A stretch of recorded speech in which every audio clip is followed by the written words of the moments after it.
Hello, what's up everyone? Welcome back to another series. This series is going to be the stock gearing experiment. Man, how many experiments am I going to have to run to try to figure out the root cause of this issue that I'm having? We're ruling out all of the factors. We're trying to get down to the bottom of this. Why is the valves tightening up so prematurely? And with the video that I released prior to this, we did a deep dive into the 5,000 miles at 8,000 RPM book. We take a look at some of the claims that were written in that book and find out why this book is so significant. And man, just judging from the feedback of that video that I just posted, I have to say, I think the majority of you guys kind of agree. Something's kind of fishy. Something's kind of off with that whole book. It just doesn't make sense. It makes no sense that a 250cc single-cylinder motorcycle of this caliber has the ability to ride 5,000 miles at 8,000 RPMs non-stop.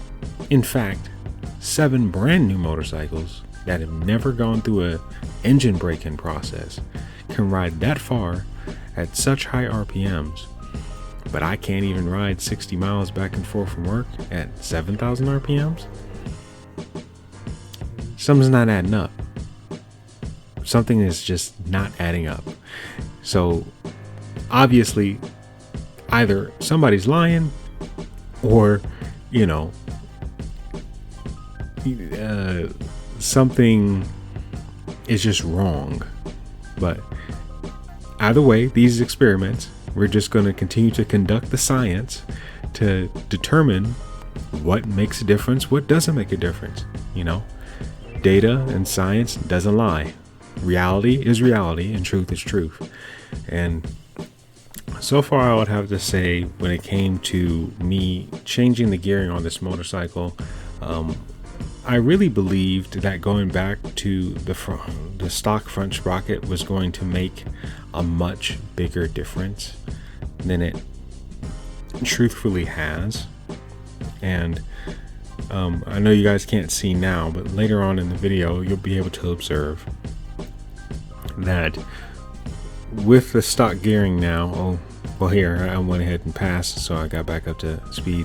As you guys can see, with stock gearing, we only have a difference of about 500 RPMs. So holding my cruising speed of 55 miles an hour with stock gearing now, the RPM is at 6,500. So just 500 RPMs lower than the previous 7,000 RPMs. Is it going to make such a big difference? I don't know. But I will say the bike at 6,500 RPMs and even at 6,000 RPMs, it just seems more relaxed. It's not as busy. All right. I do definitely have to twist the throttle a little bit more than usual. So it'll be interesting to see what the actual MPG performance is going to be. But that was the whole reason why it is that I did the MPG experiment in the first place, and I lowered the gearing in the first place, was to reduce the amount of throttle that I needed to use to stay at certain speeds. But I will say, yes, it is pronounced a bit, but definitely not as much as it was way back when, because obviously the bike has still lost some weight. I still don't have my crash guards on. I still don't have my fenders on. I still don't have my side cases on. I'm still about 40-ish, 50-ish pounds lighter than what I usually was. So getting used to the stock gearing again. I actually did a lot better than I thought. I thought I was going to be stalling, over and over again, but I did really well. I actually got acclimated to it quite quickly. So, yeah, that's pretty much my thoughts about the stock gearing so far. We'll just continue to go on with these tests. We will continue to measure how the bike reacts with riding on my daily commute route. No longer at 7,000 RPMs, but definitely still at 55 miles an hour every day, 60 miles a day, and for now at 6,500 RPMs. All right.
All right, this is day one of the SGE, the stock gearing experiment, where we have swapped the front sprocket back to a 14-tooth sprocket, and our idles